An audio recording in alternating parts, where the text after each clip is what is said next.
All of you have got the text? In our mind, in all the higher ranges of the mind. Who wants to read? Yeah, tell me.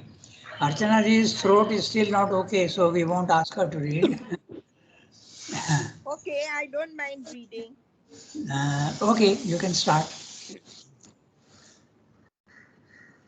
So, in our mind, yeah. in all the higher ranges of the mind, we find recurring the dichotomy of a pure silent self without feature or qualities or relations, self-existent, self-poised, self-sufficient, and the mighty dynamics of a determinative knowledge power, of a creative consciousness and force which precipitates itself into the forms of the universe. This opposition, which is yet a collocation, as if these two were co-relatives or, or complementaries, although apparent contradictions of each other, sublimates itself into the coexistence of an impersonal Brahman without qualities, a fundamental divine reality free from all relations or determinates, and a Brahman with infinite qualities, a fundamental divine reality who is the source and container and master of all relations and determinations. Nirguna Saguna. If we pursue the Nirguna into a further possible self-experience, we arrive at a supreme absolute void of all relations and determinations, the ineffable first and last word of existence. If we enter through the Saguna into some ultimate possible of experience, we arrive at a divine absolute, a personal, supreme, and omnipresent Godhead, transcendent as well as universal, an infinite master of all relations and determinations, who can uphold in his being a million universes and pervade each with a single ray of his self-light and a single degree of his ineffable existence. The overmind consciousness maintains equally these two truths of the eternal, which face the mind as mutually exclusive alternatives. It admits both as supreme aspects of one reality. Somewhere, then, behind them, there must be a still greater transcendence which originates them or upholds them both in its supreme eternity. But what can that be of which such opposites are equal truths, unless it be an original indeterminable mystery of which any knowledge, any understanding by the mind is impossible. We can know it indeed to some degree, in some kind of experience or realization, by its aspects, powers, constant series of fundamental negatives and positives through which we have to pursue it, independently in either or integrally in both together. But in the last resort, it seems to escape even from the higher mentality and remain unknowable. Yeah. Okay. So, you remember what he's trying to do? He's trying to find the secret of existence and secret of all existence and himself. He's trying to find what is the source of all this universe. Okay. So,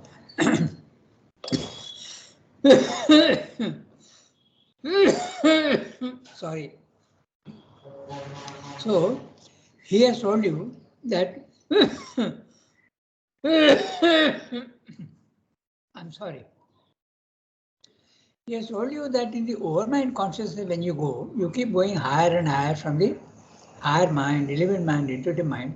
Even the higher overmind does not give you the solution. So, he is now talking of the spiritual planes of consciousness. The spiritual planes of consciousness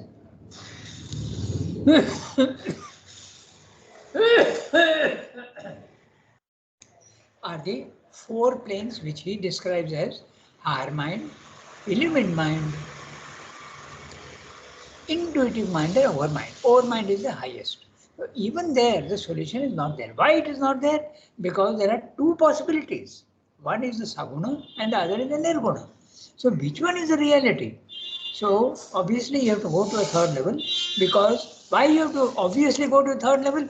Because your hypothesis is that I am proceeding on the basis of Advaita. I started with the hypothesis of Advaita, that's why. So when I see two things, obviously there must be something one. And if I find afterwards that my hypothesis is justified, fine. But if it is not justified, I'll keep looking again more, okay? In fact, that's what happens with Sankhya philosophy. They don't go beyond the dualities.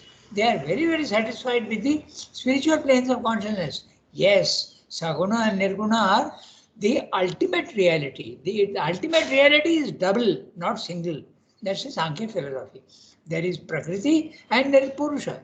There is consciousness and there is force. And they have to, both are independent, self-existent. Okay, this is Sankhya philosophy, because they limit themselves only to the spiritual planes of consciousness. So this is what he's saying. So you still don't know, even at the overmind level, what is the origin of things? Is it consciousness or is it force? Is it saguna or nirguna? They don't seem to have anything to do with each other, but both are there. Okay. So now we go back to the beginning of the para. In overmind, remember, we are at the highest level of the spiritual mind. The supermind, you cannot say spiritual mind, it is the ultimate reality. It is even beyond the spiritual planes of consciousness. In overmind, in all the higher ranges of the mind, there you are, very clearly. What are the higher ranges of the mind? Higher mind, illumined mind, intuitive mind, and overmind. Okay, so 1, 2, 3, 4, 5, 6, 7, 8, 8 words he has used to indicate the spiritual planes of consciousness. Okay, so I will again, I'll highlight it, my text, and say spiritual planes of existence is equal to second level.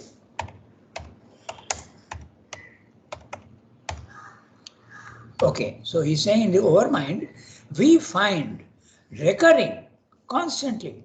It is always the higher mind, illumined mind, or all the planes, it is recurring, it is always there. The dichotomy, division, two, dichotomy. Okay. The word monotony means sameness. Dichotomy means two, okay?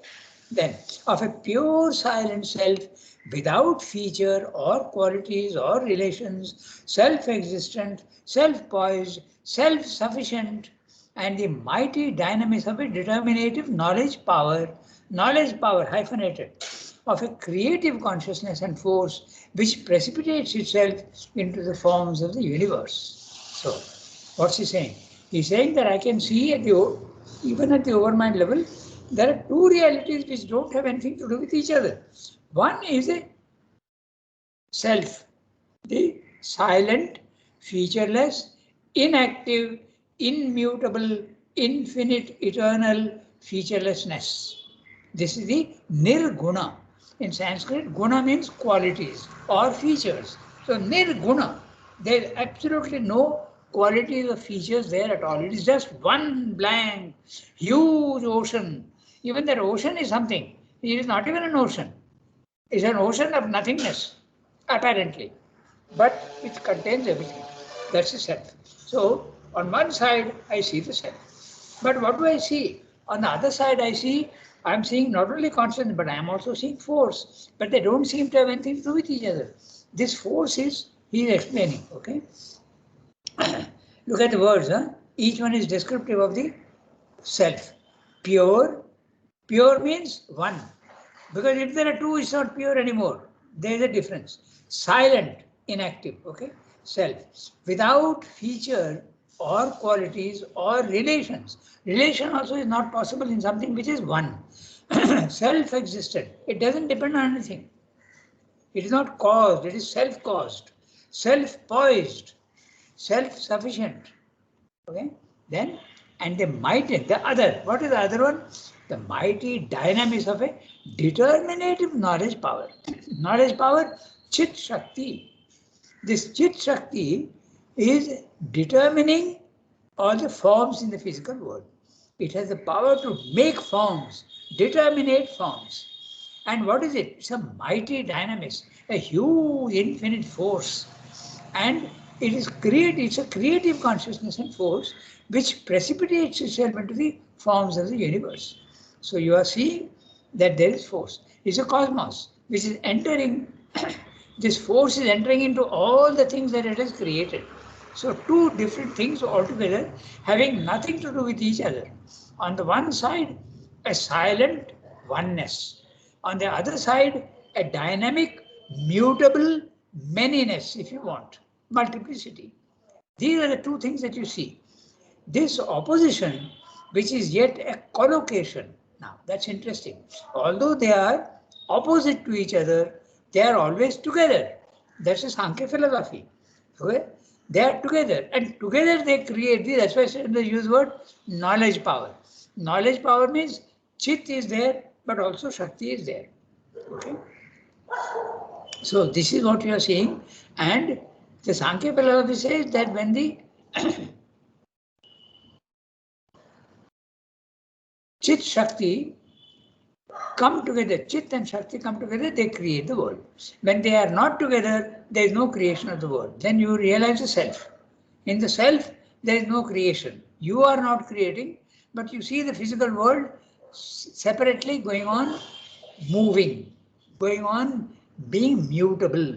These are the two opposites that you see. This opposition, which is yet a collocation, that's why it is the Sankhya philosophy, the collocation. Collocation together, they are there together, but separate. Like two friends, they are two, but different. Okay. Sankhya.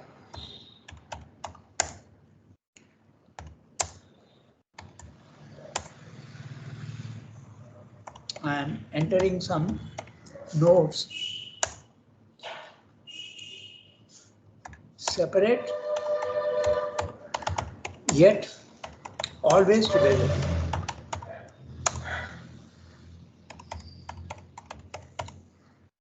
Yeah, so that's what he's saying. So, as if these two were correlatives or complementaries. Not one, but two, but they are not unrelated, they are related, but separate. Although apparent contradictions of each other, sublimates itself into the coexistence of a coexistence, they are together always, of an impersonal Brahman without qualities, which is the self, or the nirvana experience, a fundamental divine reality, free from all relations or determinates. Determinates something which has got very clear determinate forms, fixed forms. So it is not that. It is free from all relations and determinate. And a Brahman with infinite qualities. You see the physical world, you see the divine as though he is there in the universe, but he has got infinite qualities. Infinite qualities, infinite features. Trees, animals, plants, human beings, and everything also in multiplicity. Human beings, different races.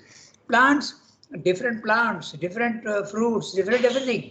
Animals also different. But he is there in everything. And master of all relations and determinations. Nirguna and Saguna. So, Nirguna consciousness, they also use the word Nirakara.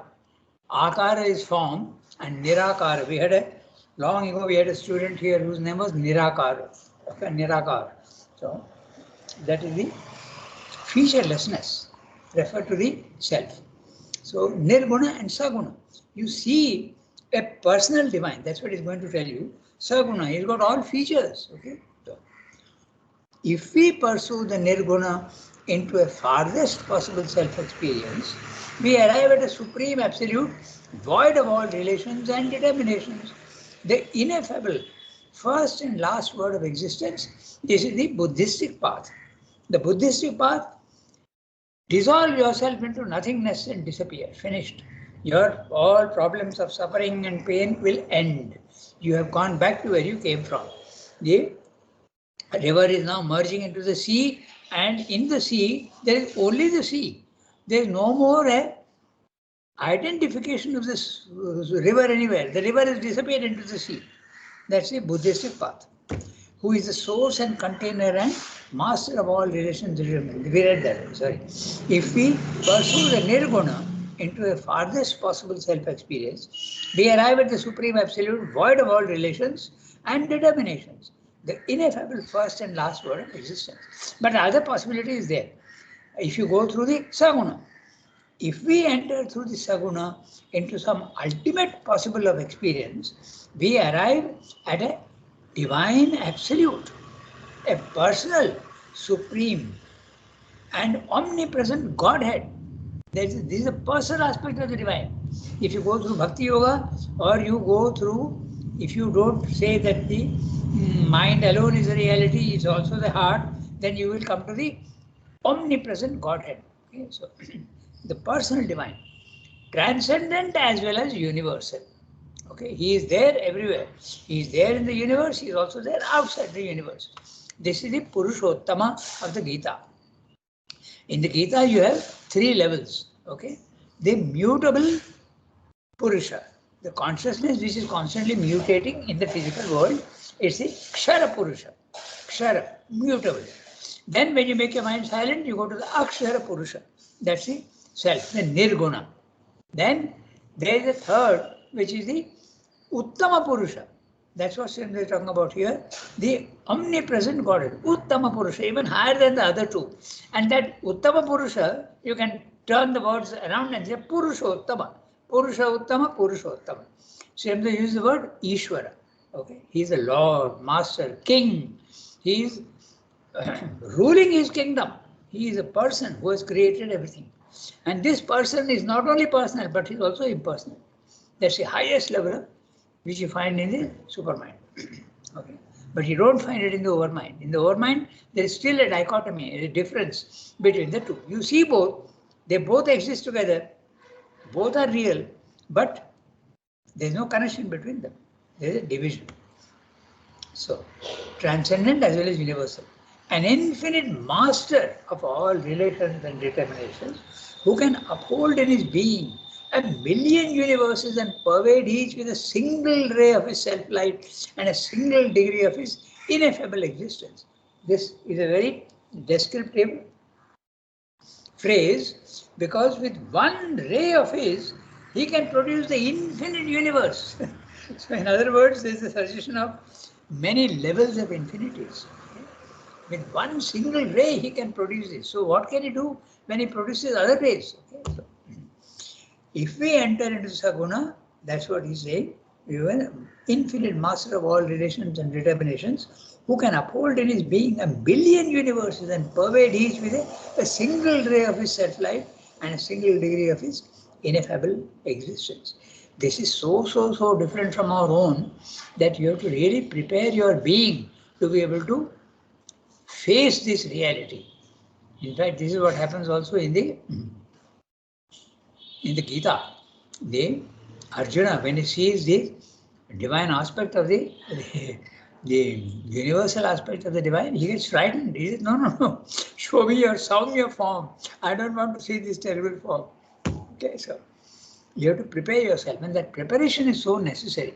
In all yogas, unless you prepare yourself, get rid of all your limitations and be ready to receive the divine, there can be a lot of problems. You can lose your balance, you can go, those 4 things that we spoke about, remember? Jadavat, Unmattavat, Pishachavat, Balavat, it can happen. So, now, the overmind consciousness maintains equally these 2 truths of the eternal which face the mind as mutually exclusive alternatives. Both are there and both are opposite. So naturally, you still have a problem. Which is the reality? Is it the Saguna or is it the Nirguna? Somewhere exclusive alternative. It admits both as supreme aspects of one reality. Somewhere then behind them there must be a still greater transcendence which originates them and upholds them both in its supreme eternity. I have started with the theory that I will start with the Advaita, the hypothesis, and I am looking for the truth. Okay? Just like science also has hypothesis and is looking for truth. It is willing to change its hypothesis if it doesn't fit. So as I keep climbing higher and higher and I discover more and more truths, I will have to necessarily get rid of my limited ideas. So that's what Srindra is saying. Somewhere then behind them, there must be still a greater, there must be, he is not sure yet, when you are in the overmind consciousness, which originates them and upholds them both in their supreme eternity. But what can that be of which such opposites are equal truths? There is the doubt that he had. There is something even beyond them. What is it? What is it that can combine two opposites, absolute opposites? Okay. But what can that be of which such opposites are equal truths, unless it be an original indeterminable mystery of which any knowledge, any understanding by the mind is impossible. My mind may not be able to understand it, but it must be something absolutely indeterminate, because it can hold even two opposite truths in itself. So is it only indeterminate or is it also indeterminable? I can never know it. You can never know it by the mind. But can the consciousness know it? Yes, the consciousness can experience it. But then you can't put it into words. It becomes ineffable. Why? Because the mind is using language and words. And words are limited. So you are seeing something which is beyond words. In the Upanishads also you have the same phrase. Okay? Yato vacho nivartanti aprapya manasa saha. From which the mind returns, comes back, nivartanti, aprapya manasasa, without having grasped the reality. So the mind, when it goes to that level, it has to necessarily come back without grasping that reality. The mind can't. Okay, so that's what he's saying. Of which any knowledge, any understanding by the mind is impossible. We can know it indeed to some degree, in some kind of experience or realization, by its aspects, powers, constant series of fundamental negatives and positives through which we have to pursue it, independently in either or integrally in both together. So independently in either. If I follow the Nirguna, I will end up with the Buddhistic solution. If I go through the Saguna, I'll end up with the Gita's realization. But Srindra is saying, I would like to go through both together. Okay, so independently in either or integrally in both together. So Srindra's path is the integrally both together. But in the last resort, it seems to escape even from the highest mentality and remain unknowable. So it seems even at the overmind level, it seems to be unknowable. Unknowable agnosticism. It ends in agnosticism. Agnosticism has got several meanings. One meaning is I don't believe, okay, that there is anything, okay, agnosticism. But there may be something, there may be God, but I can't know him ever. Okay? Or the third also, maybe it can be known, but I don't know him at present. So all these possibilities are there. But in any case, at present, even in the overmind consciousness, you don't know what it is. Okay? That's what he's saying. Now, having said that, I will read out to you the summary, and we have got enough time. We'll read the next para also. I'm reading out the summary. Between the higher mind and the overmind, on all these higher planes, we find a sharp dichotomy of Purusha and Prakriti. So, remember, Purusha is consciousness. Consciousness is only awareness. but no power to create. And Prakriti, power to create without consciousness. A supreme state of impersonal, featureless silence of immutability, which I can say is nirvana. Okay, nirguna Brahman. And on the other hand, a saguna Brahman with infinite qualities who has entered into all the forms and shapes of the universe and gives them features and characteristics. This dichotomy of Purusha and Prakriti, Nirguna and Saguna, impersonal and personal, is found on all the planes. It's not that it's only on one plane. On all the spiritual planes of consciousness, you find them. But in different degrees. It becomes sharper and sharper as you rise. Okay? But the overmind consciousness holds them both together, not as contraries, but as complementaries. They are separate, but they complete each other. If man pursues the nirguna to its ultimate, he meets the absolute, void of all relations, all features, the ultimate transcendence. If man pursues the personal, the saguna, he meets the Purushottama, a personal divine, master of the universe, creating and governing it with absolute power and control. So, obviously, there must be another level that goes beyond the dichotomy, the duality, the contrariety. But what could that be which harmonizes such fundamental opposites? That's what he will discuss in the next paragraph. What is that which harmonizes absolute opposites? At the physical level and our level, it's impossible to combine two opposites. Black and white can never exist together. They are opposite to each other. Okay, so now we go to the next one.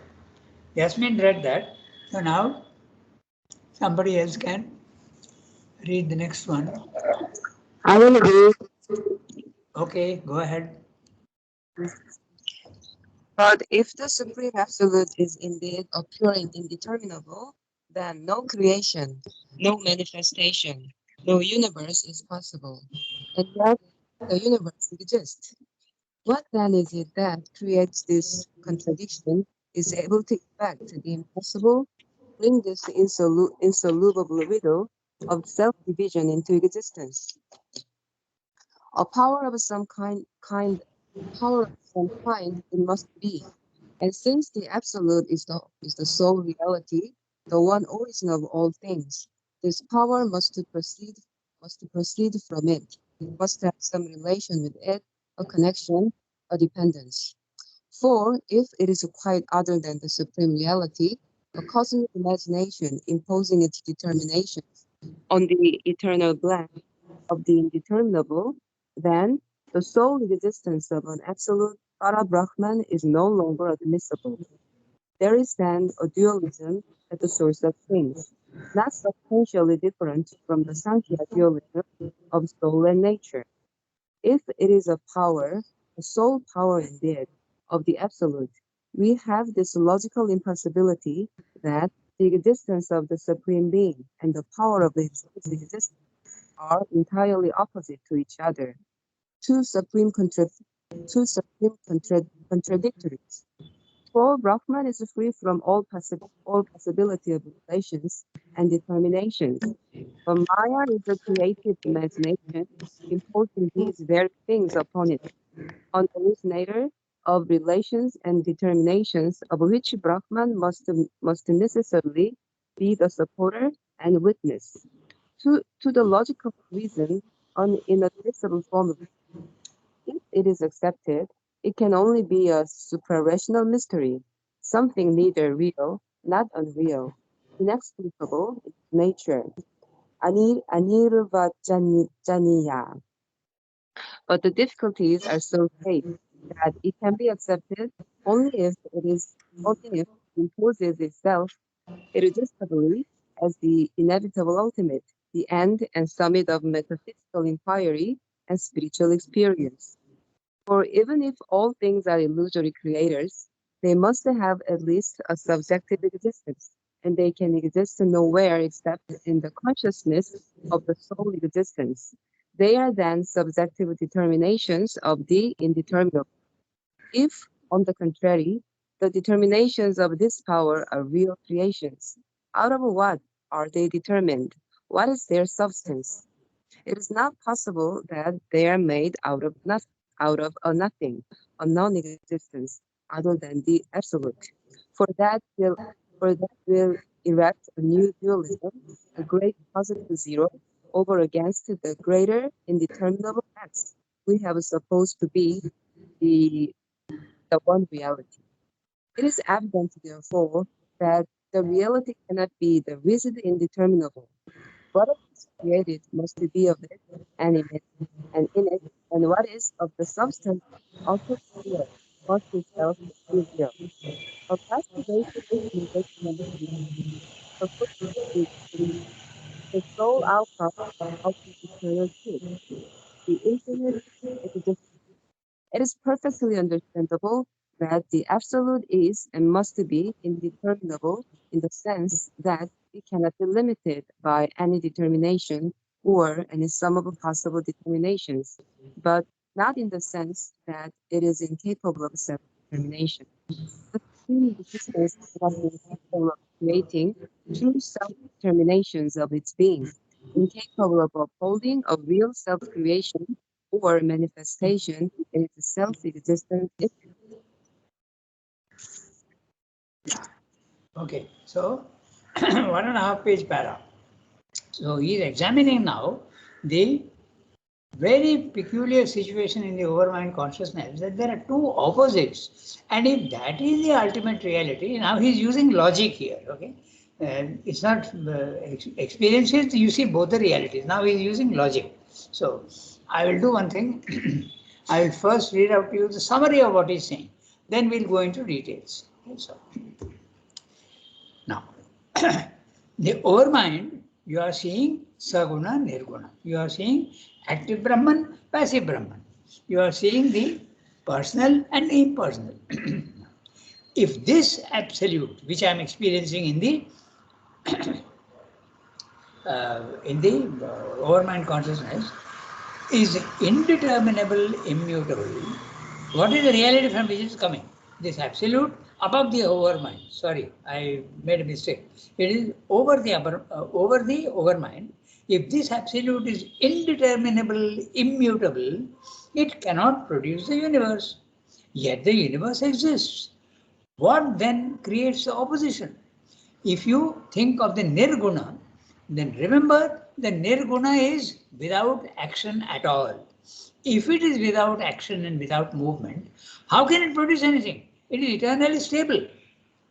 Okay, so it cannot. If you think that the Buddhistic theory that the ultimate immutability is the ultimate. If that is your theory, then how can it produce the universe? It can't. Okay, that's what he's saying. What then creates the opposition? On the other hand, okay, this absolute is certainly a power. In the overmind consciousness, you see that it's also a power, and which is intimately related to the absolute. Otherwise, we have two ultimate principles, which is the Sankhya theory. Okay? But now, if you think only the power is real, only the Saguna is real, but if power is of the absolute, again we have a logical impossibility. An immutability cannot be the mutable cosmos. Okay, so if you think that only the physical world is real and there is constant movement in it without stop, how can it become stable? It can't. So this is the impossible situation. Therefore, there must be something that combines both. That's the logic he is using. Okay. So, if you station yourself only in the nirguna, impossible for it to produce a universe because it is featureless and it is static, and something static can never move. So it can't create the universe. If you go to the other level, the physical world constantly moving, it is eternally moving. It can never become stable. So then there cannot be a higher reality. So you have a problem. Therefore, there must be something which is even higher than those two. But if a power of the absolute, again we have a logical impossibility. An immutability cannot be the mutable cosmos. If we accept this position, we have an ineffable mystery, anirvachaniya. Finally, Shankara has to admit that the ultimate reality is anirvachaniya. It's a mystery. It's a maya. You cannot understand it in any way. Anirvachaniya. You cannot be put into words. But if the universe is real, it must be a creation of the absolute. What then is the substance of this universe? Okay. If it is real, if it is, I'm going through the saguna, it is creating a world. So what is the substance which it is using? What is the material with which it is creating the universe? Given that the absolute is immutable and indeterminable and nothing, how can a nothing create something? The solution lies in the fact that the absolute is indeterminable, but it is not limited by its immutability. This is what you realize when you go to the higher level of consciousness. You realize that indeterminable without features does not mean that it cannot make features. It can make features. In other words, Saguna and Nirguna are connected.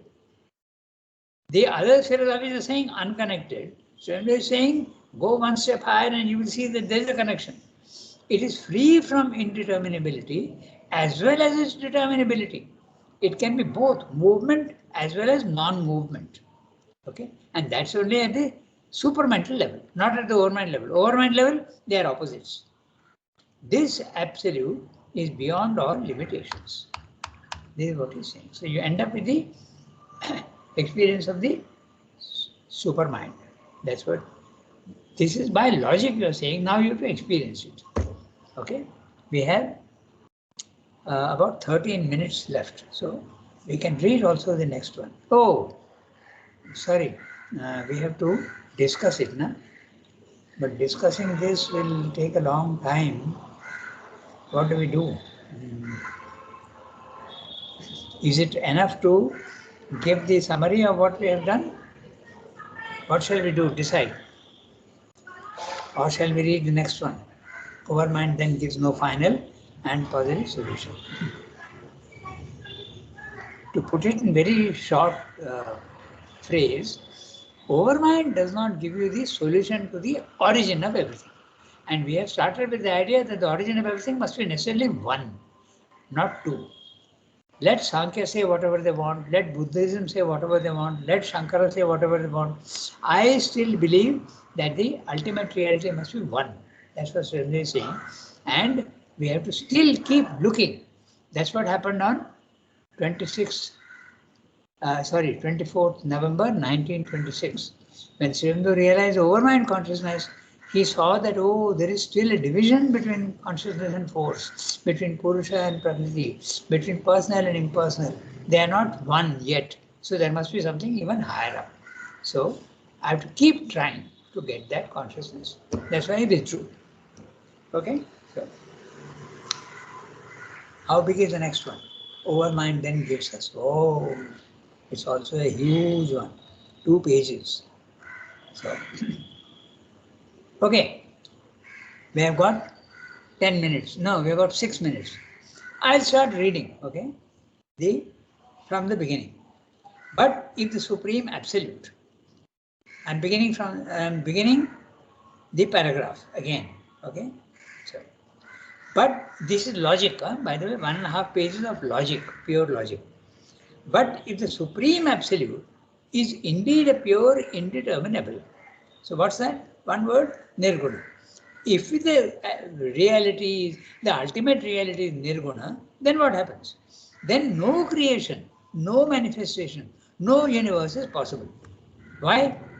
Because it is absolute, because it is non-moving, it is immutable. Something which is immutable, how can it become immutable? At the overmind consciousness, it cannot. But if you go higher up, you will see that yes, it can be. But at the overmind consciousness, you can't see it as possible. So you have a mystery, and yet the universe exists. So therefore, you have to conclude that you have to go to the next level. Okay. So immutability cannot produce a universe, and the universe still exists. So necessarily there is something else. What then is it that creates this contradiction, is able to effect the impossible, bring this bring this insoluble riddle of self-division into existence.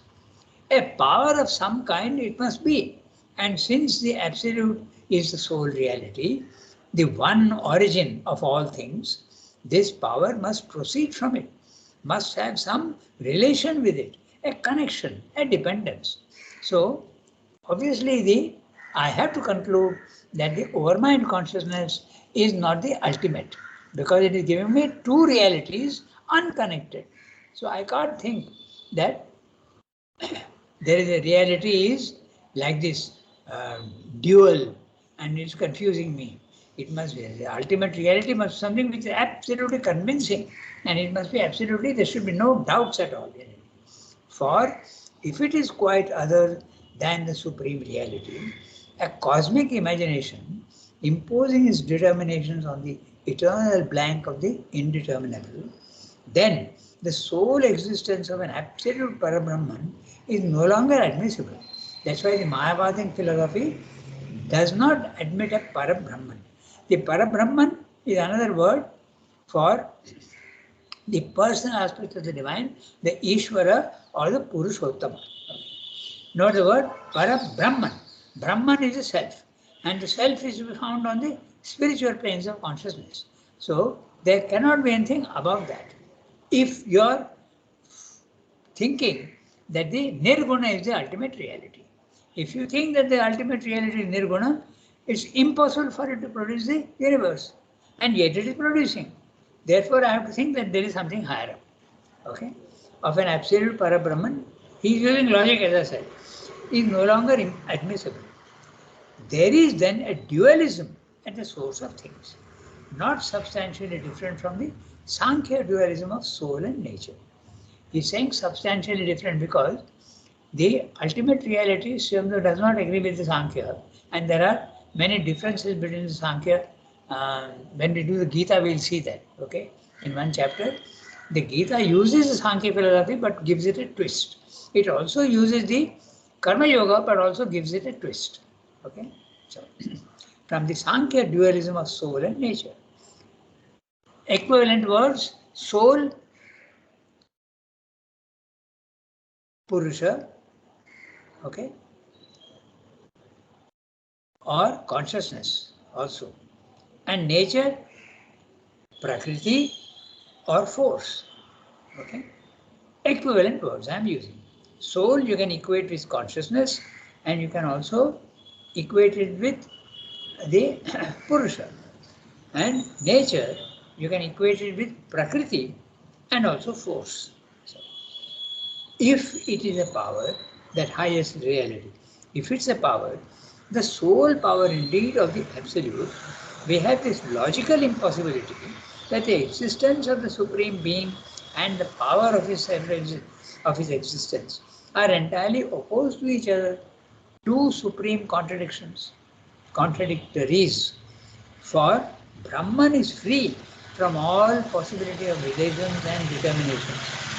But Maya is a creative imagination imposing these very things upon it, an originator of relations and determinations, which Brahman must necessarily be the supporter and witness. To the logical reason, an inadmissible formula. It's impossible to have something which is permanently immutable to produce the mutable. The immutability. If it is accepted, it can only be a suprarational mystery. That's what Shankara does, and that's what Advaita also does. The Advaita says, yes, it's true that at the overmind level of consciousness, they seem to be two opposites. Okay? But there must be something which is higher than that, the Advaita philosophy, the Satchidananda, and we cannot explain. Logically, it's impossible to explain. That's what he's saying. So,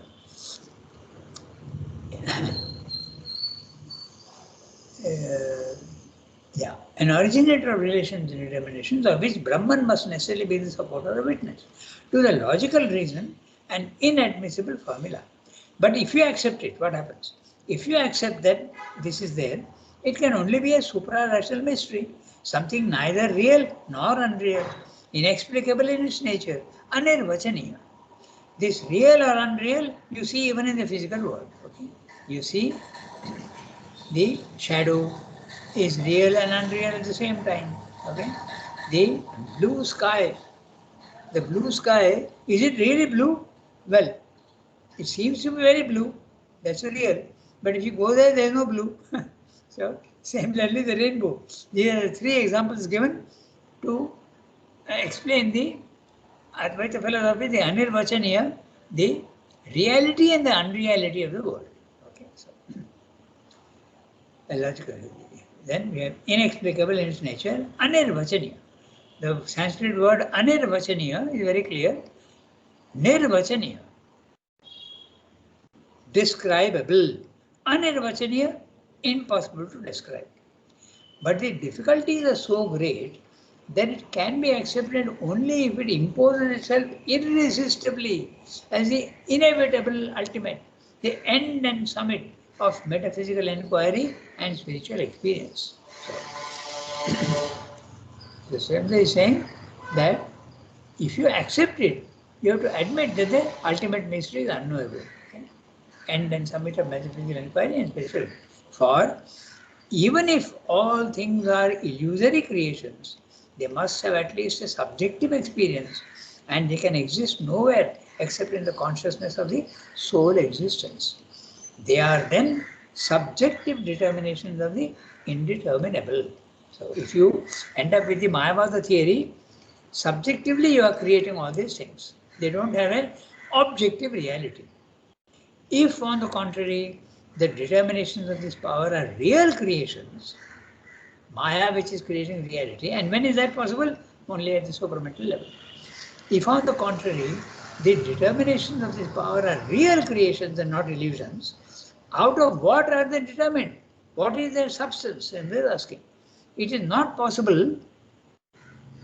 Where is it gone? It is not possible that they are made out of a nothing, a non-existence, other than the absolute. For that will erect a new dualism, a great positive zero over against a greater indeterminable x we have supposed to be the one reality. So it's long and we have crossed our time. Basically what he's saying, there has to be a supermind which combines these two opposites. So there is something even higher than the overmind consciousness. That's the conclusion he comes to. So next week we'll continue from page 327, overmind then. Okay.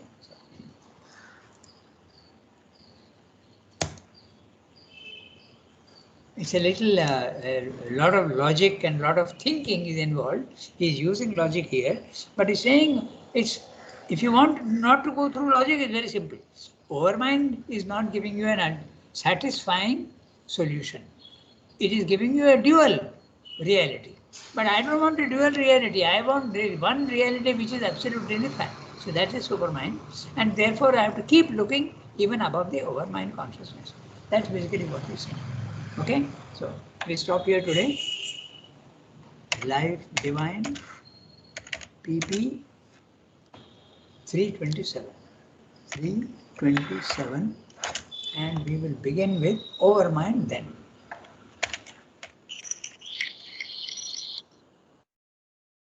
Okay, I know it's not very easy, but if you reread the passage carefully, maybe even go through what we have just gone through, it will become a little clearer. Okay.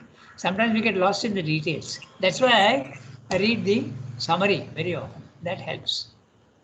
Okay? Merci beaucoup. Au revoir, everybody. Yasmin Surki, Gitanjali, Archana, Shilpa.